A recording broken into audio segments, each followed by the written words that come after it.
Welcome back, everybody. Just Mike here.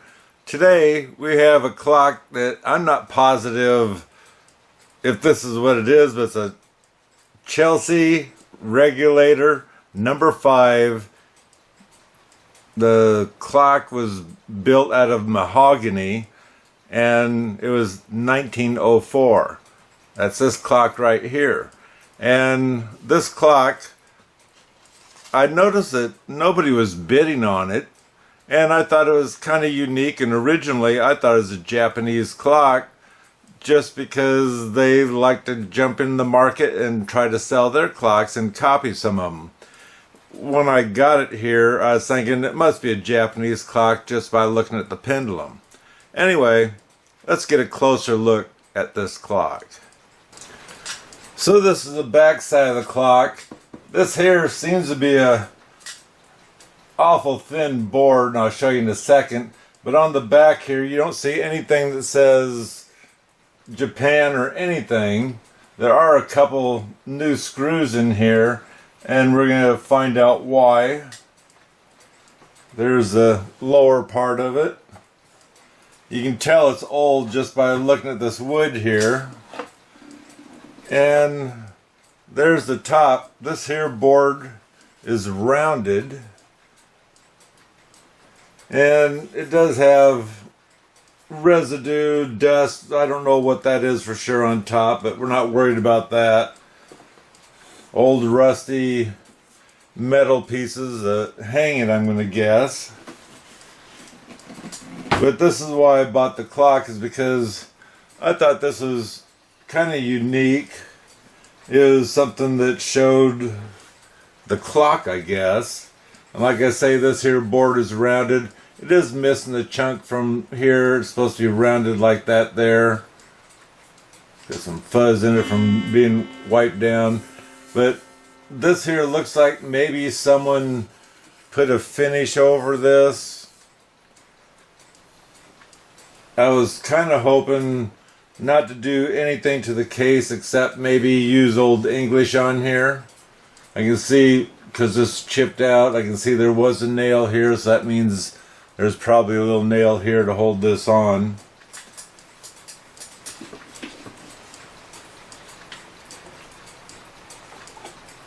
It does have a key in here. The key I don't see is marked with anything.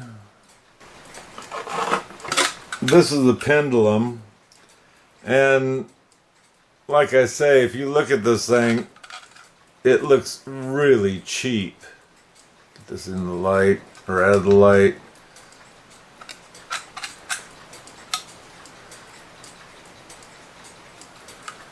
But it does have a fancy face on it.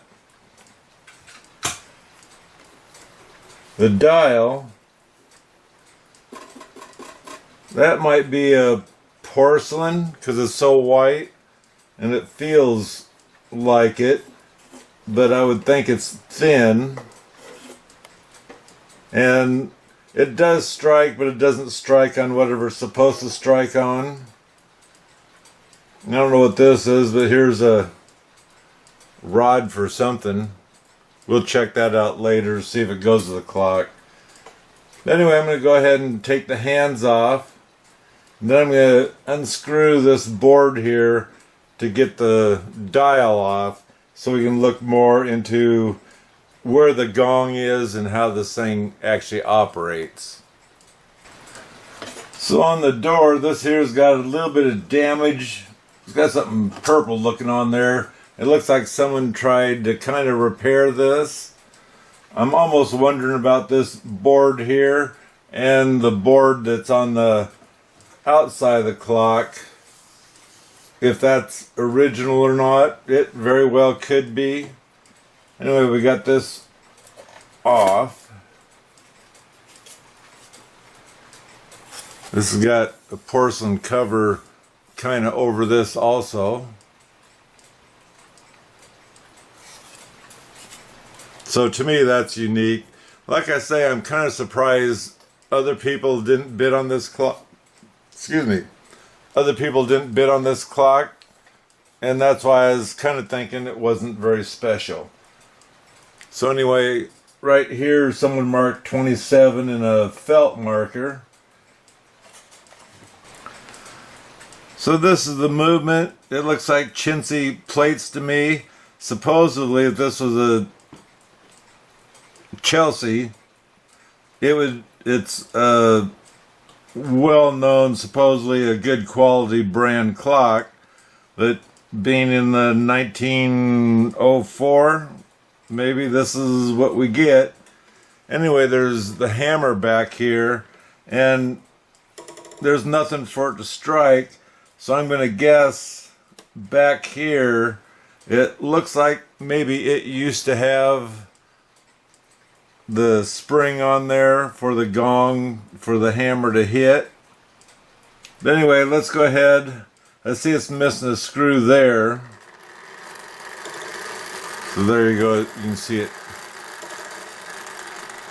trying to hit something, but there's nothing up there.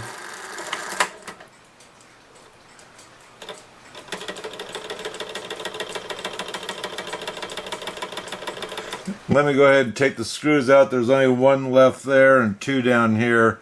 Let me get them out so we can get a little bit better view of this and possibly see if there's any markings on the plates of the movement. So here, that's supposed to hold the gong, and I just see a hole, so hopefully, like I say, I can put another one in there from spares I have from different clocks. And these are the boards that are in there to hold the movement.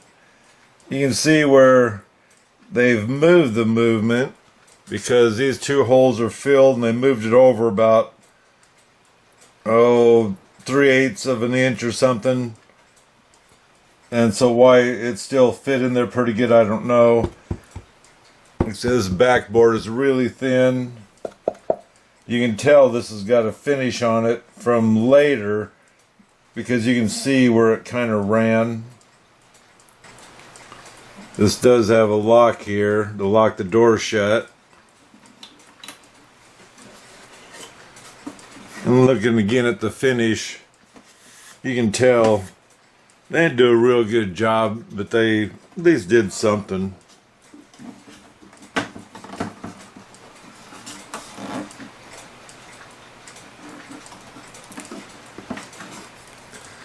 So this clock shows it strikes once on the half hour, and on the hour it counts the hour.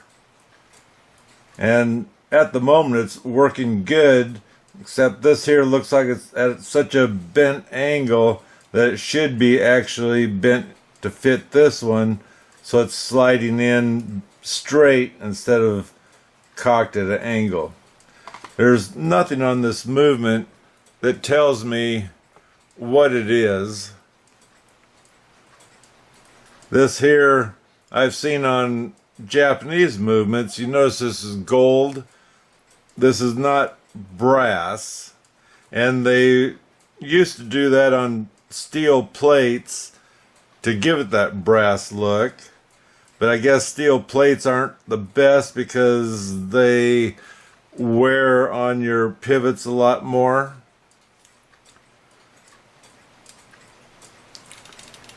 So there's no sign anywhere on here. And this, if you've seen in another video I had of I think it's a Japanese clock, when I went to clean this, they had brass underneath, where this here I'm pretty sure is steel. They have these pieces here that are indented out or whatever, trying to give the clock strength for the power of winding it and that kind of stuff. This here, I'll probably take it easy on it, because I might go ahead and try to keep this gold, I think they call it gilt, gilting that they do to metal.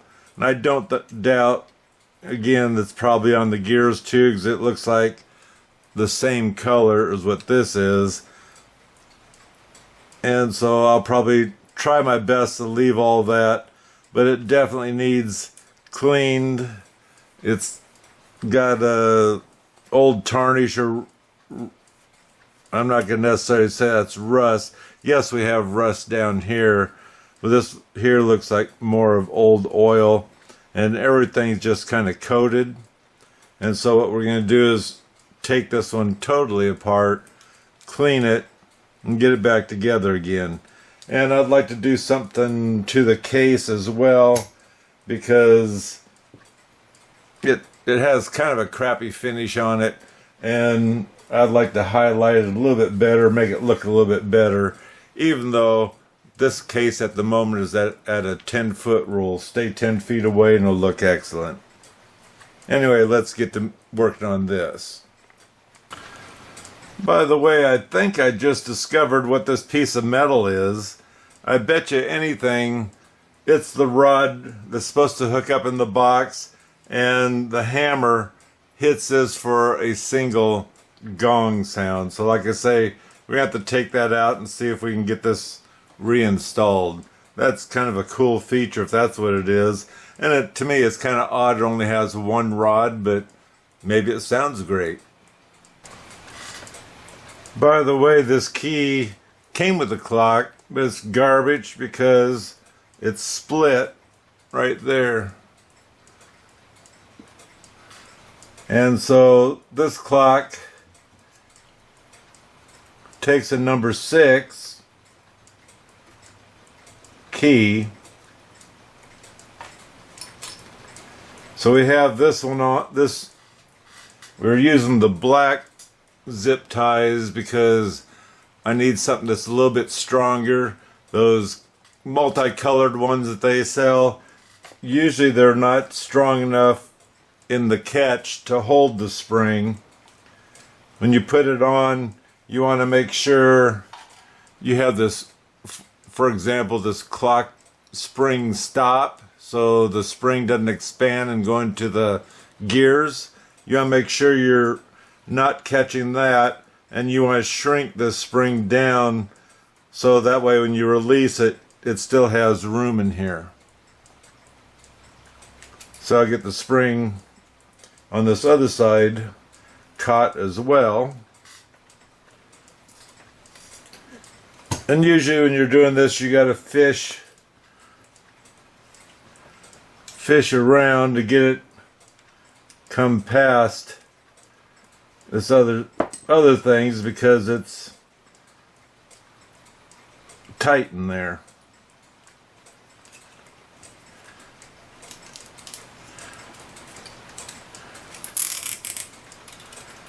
So just check, make sure you're not stuck around anything.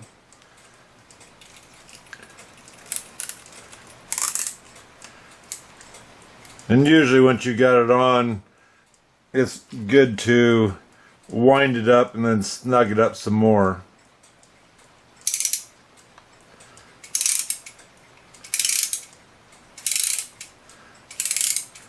Mainly because when you go to let this down, it's gonna, let's say, expand to a certain point, and the spring might be setting off to one side, and when it relaxes, it's going to move to the center, and it might start hitting things you don't want to hit.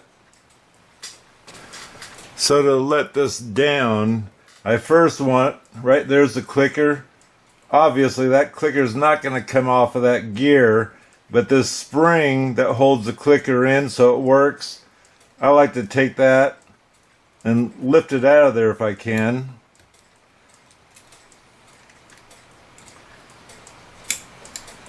And set it on top or whatever, and now it's ready to be let down. And let me get the let down tool and I'll show you. So I have my let down tool on here, and watch that clicker there. I don't know if you can see that or not. Just a minute. I don't know if that's any better. What I plan on doing is I'll wind this clock up. That'll cause the clicker to move back. There's no spring force shoving it back down, so I should be fine letting this thing down. So moved out of the way, and now we're letting it down.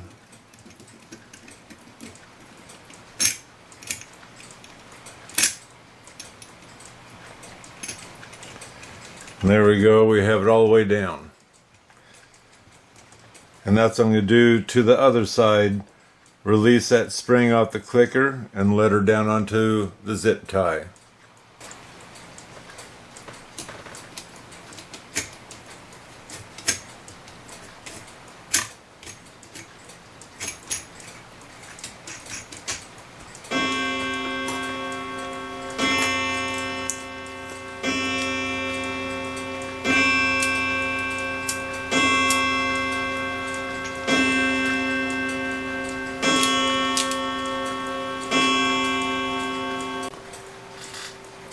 Now next I'd like to lift this up, take the verge off.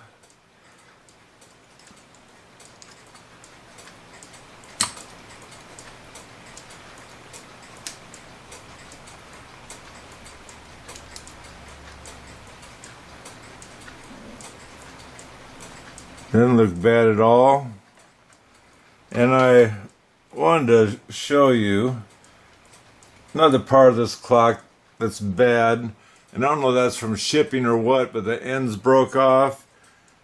It could have wore clear through, which more than likely did, but it also could have been that when GW sent the clock to me, they left the pendulum beat around in the box, which it might have still been hooked up, and this pendulum wasn't protected at all. And besides that, it was beaten in the movement, and hopefully it didn't damage anything in there, which so far it doesn't look like it. And also, you see how much of this pendulum, where they kept moving it up to get the clock to run faster? There's a chance I might be able to just bend the end of this to make it work, and if not, then we'll get a new one. So hopefully, if you're going to do one of these, you took pictures. 1, 2, 3, 4, 5 is on the back side for the nuts to take the frame off. Anyway, you want to take pictures all the way around and make sure your pictures aren't blurry or anything else.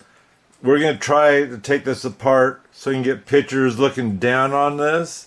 But if you're new, and what if those parts, what if these springs, because normally they still got some power, even though you can't find it until you pull it apart. But what if it spins some of the gears out? Or what if this is so dirty that it pulled the gears up as you're taking the plate off? You won't be able to get the, we'll say, better pictures so you can see where each gear actually goes. You'll have to rely on your pictures looking sideways. So get the front back, and then on this one, with the hand shaft up, that's the way I pointed it to take the pictures, mainly because it'll be easier to get these springs on and everything in place, is why I took the pictures that way. So we have these 5 nuts off. Let's see if we can get this thing off.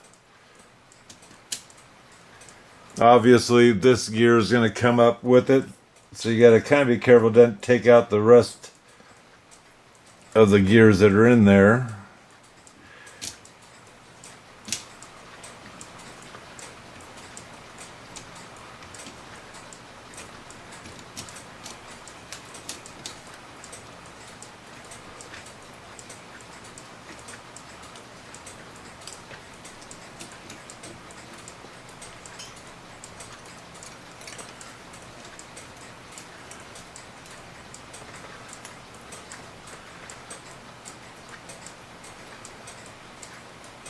This one's kind of unique.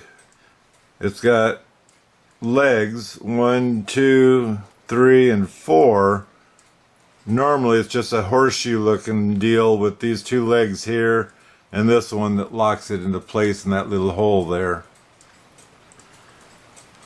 Anyway, now that we're this far, and because all the gears set, now take a picture, and take 2 or 3 pictures if you like on these levers. Take a picture so you can see where they're wired in at, to get them back the way they were when you put the clock back together again.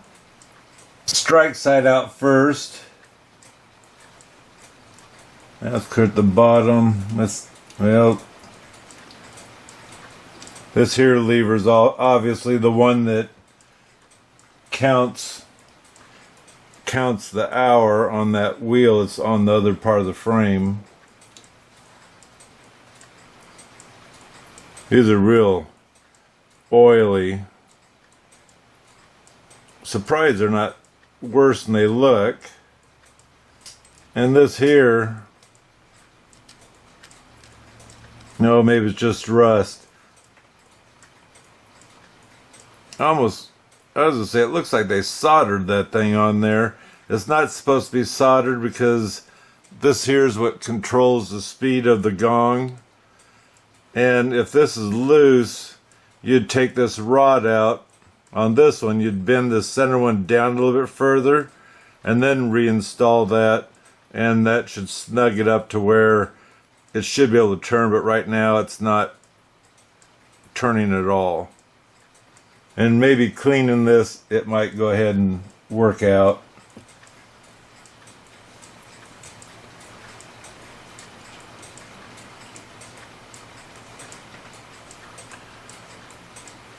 Like I say, it looks like they got gilt on it. It's supposed to be brass, and it might be brass. We'll see. And sometimes if you pay attention to your levers down here for where they're hitting into, for example, this one here, to shut off, you have to hit the hole that's in the other plate there.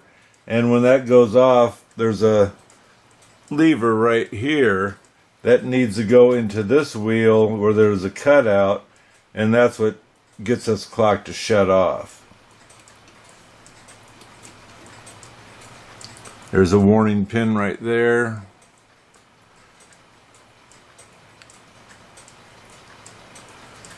And this warning pin catches this lever also, so you have to time this gear here with the cutout and this pin here to catch this in time to shut the clock off, and not sometimes you have a full rotation before it shuts off and then it starts gonging again, and that's why you have to kind of watch your pin.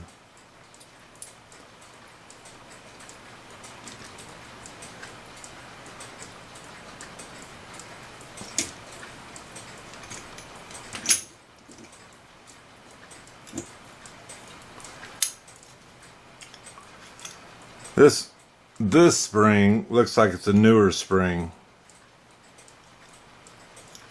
because it's got that bluish color a little bit, and it looks shinier compared to that one, which we'll look in a minute. And also pay attention, this spring comes around this way, this spring goes the opposite way.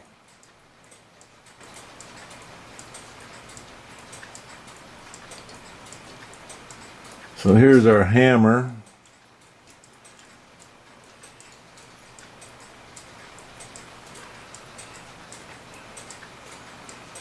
This here just looped onto the spring stop, the one that's bent over a little bit. And it wasn't much of a loop, but it was enough that this thing worked.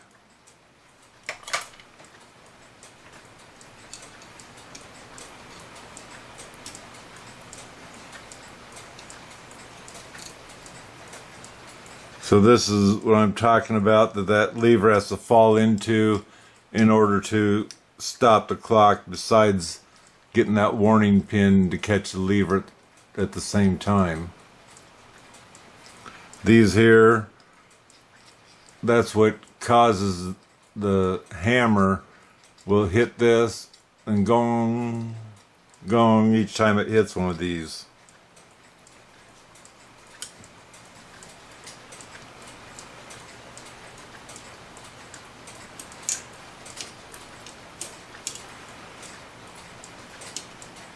This one here this here hits the hand shaft. Pull that out of there. Each time one of these go by it, it causes it to come up. The warning pin hits. As soon as this passes by, then the clock will start to strike on each one of those.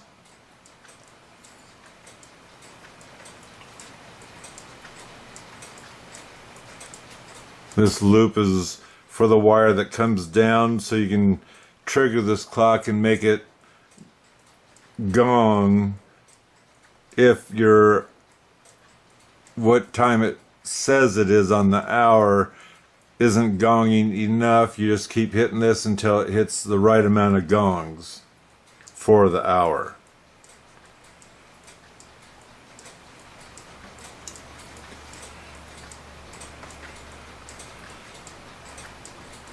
And of course, this is what counts the hour, and these are places that hit the warning pin or whatever to, and I think this one here is the one that goes to that gear.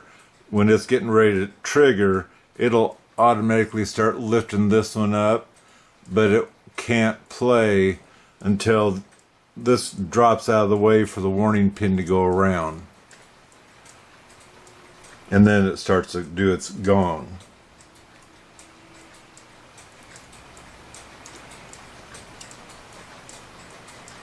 This is the time side.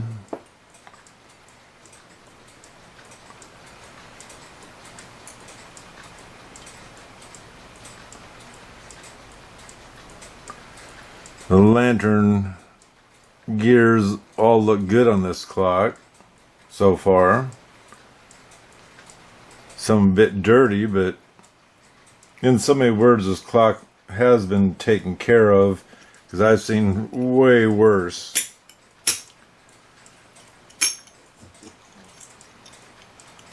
Now you see this one's got a little bit of rust look to it compared to this spring that I think is a newer spring.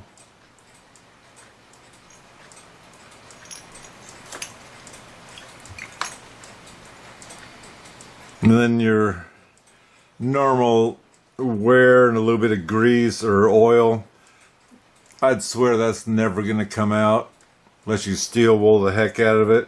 And like I say, I think this is probably a steel frame. So anyway, let me get all these parts in the cleaner and cleaned, and then we'll take these springs apart and get them clean as well. But I'm going to do them separately. So after you get this pulled out, and I put the key on there, or the letdown tool, to give me strength to get this turned backwards, and then worked it out. Now you can take this apart, and the way I do it, because I don't have a spring winder, or I have one but I don't have the sleeves yet or anything else. And so what you're going to do is you're going to bring your zip tie to the edge, and then what you're going to do is you're going to hold on to the loop end and kind of together like this, and then take this off, and then the best you can slowly let it unravel to its fullest. Now this is a kind of a big spring. I'm sure this is just an 8-day clock, but possibly you should have leather gloves on. So I got that off, and now I'm going to slowly let it open up inside. You notice I'm holding on to that. And there we go. I'm going to put this in the cleaner, and then we're going to clean it with WD-40 and the scratchy pad, and then wipe that off with denatured alcohol, and then I have a spring lube, main spring lube I'm going to put on here. So the spring goes on top of here. There's this piece of metal here, and what this is for goes on there, and this raises the spring so it's not dragging onto the gears. It's on both of the springs. So the way I get my zip ties back on, I'll get this back in here, and when you put this back in here, remember you have a spring stop here and you got one there. You have to keep those outside and the spring on the inside.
It's done winding down.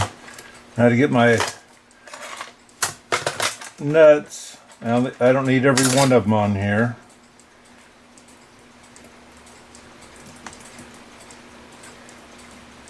I just need enough that they're going to hold this down.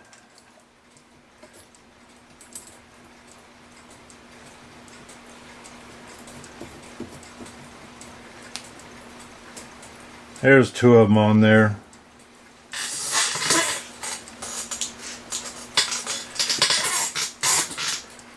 And I also have to get my zip tie ready. I'm going to stick a small screwdriver in there, push it down, and pull this out. Or you can just go get yourself a new one. They're cheap enough. I got the nuts off. That might move a little bit.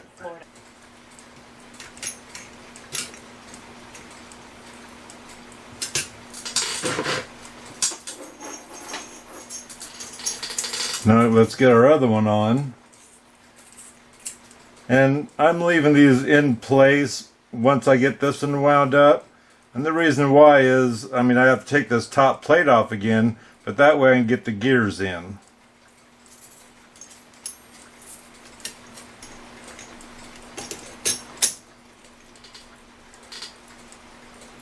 That was a little easier.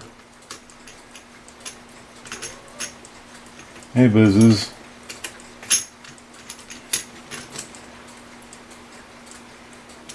You ready to go outside?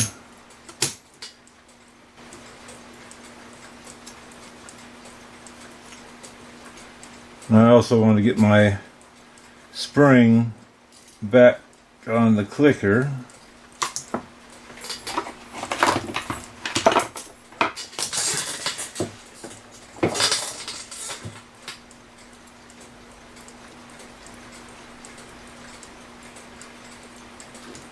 Because that will help you. So we already have each of these on in the direction that they need to be.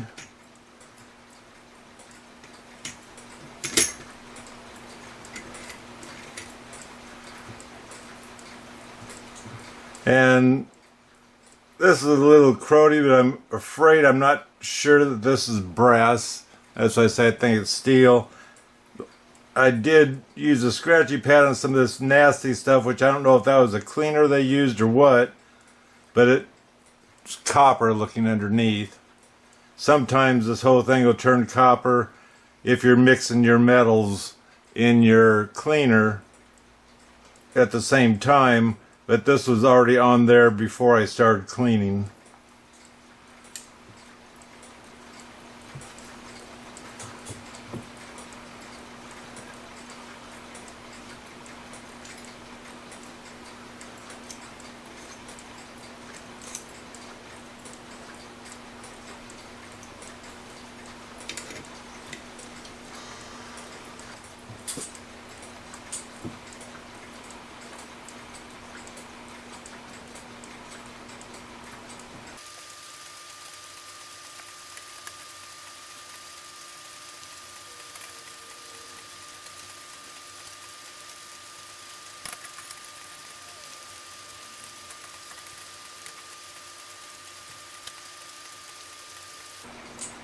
This fan was welded on there, so I don't know if they just didn't know what they were doing or what, but it doesn't turn, and I don't want to break it, so I'm going to just call that good.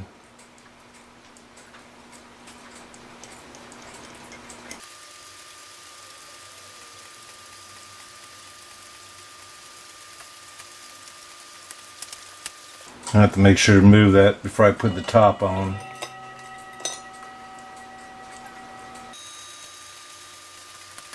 And this one's the one that catches the warning pin. This warning pin used to sit over here. You can see the hole. They moved it over here and then they soldered it in.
I don't want to rot.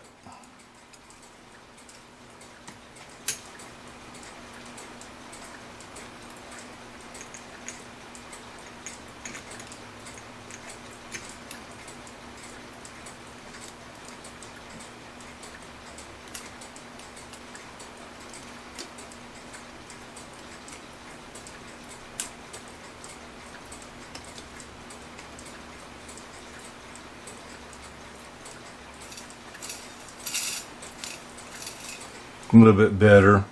Not perfect.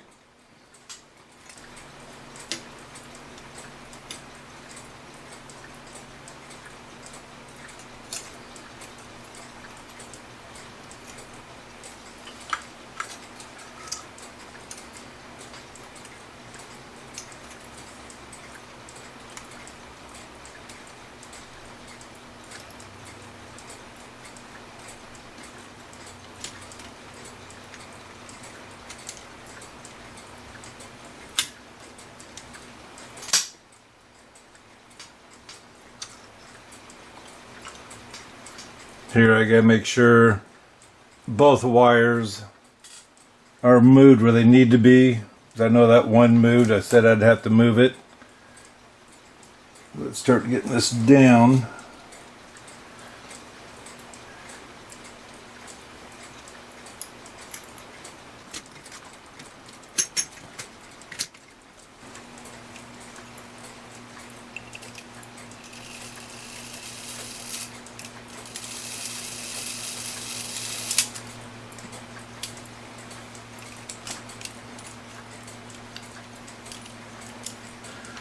Putting this hammer in, I deliberately left it out towards last, and I almost wish I didn't.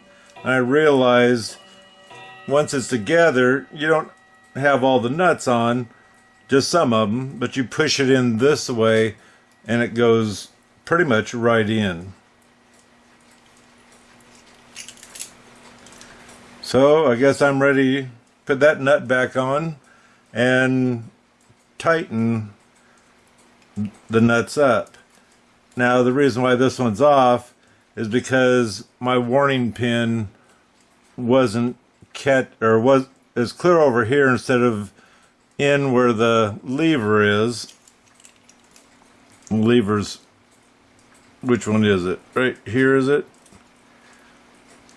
Anyway, the lever's got to catch that pin, and the pin was way off, and so I'd pull the fan out, and then this gear I'd pull back. This gear's got the warning pin on it. You have to get this gear from touching the one inside, and then you can turn this to get that warning pin around where you need it, which would be this one clear up on top here is the one that catches it.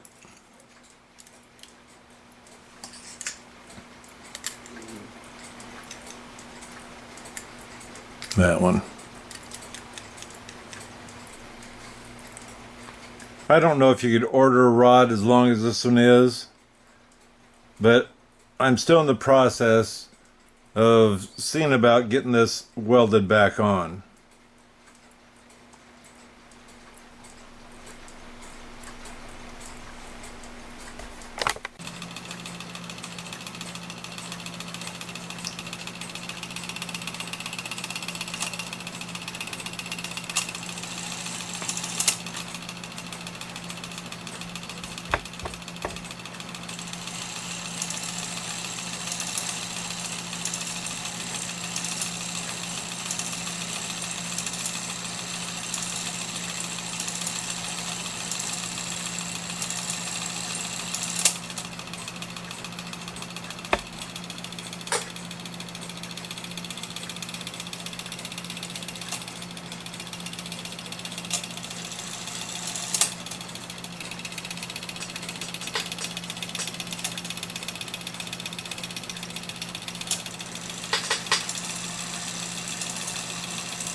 My brother Bob welded this brass rod back onto the part that screws into this metal block, and like I say, check out his channel.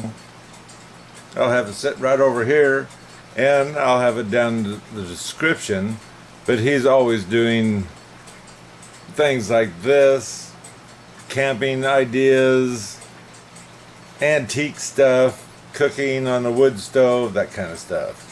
Anyway, thanks Bob. So here I gave this clock a refinish. The door's not screwed on, and it looks a lot better than what it did before I started this. Like I say, they did try to give it a refinish, but I guess it was their first time. This is my second time, so it's not perfect, but it looks a lot better. I used a fruit wood stain on here. Notice they must have had a candle underneath this clock and almost burn it. But that's the history of the clock. For this porcelain dial, I'm just going to wax this. If I wanted to take the nails out, which wouldn't be that hard because they're just bent over, but I'm not going to deal with it. I'm just going to wax this board instead of spraying a finish or staining it. It's not seen unless you wind the clock anyway. Looks a lot better now. I did both sides. I'm not going to buff it out.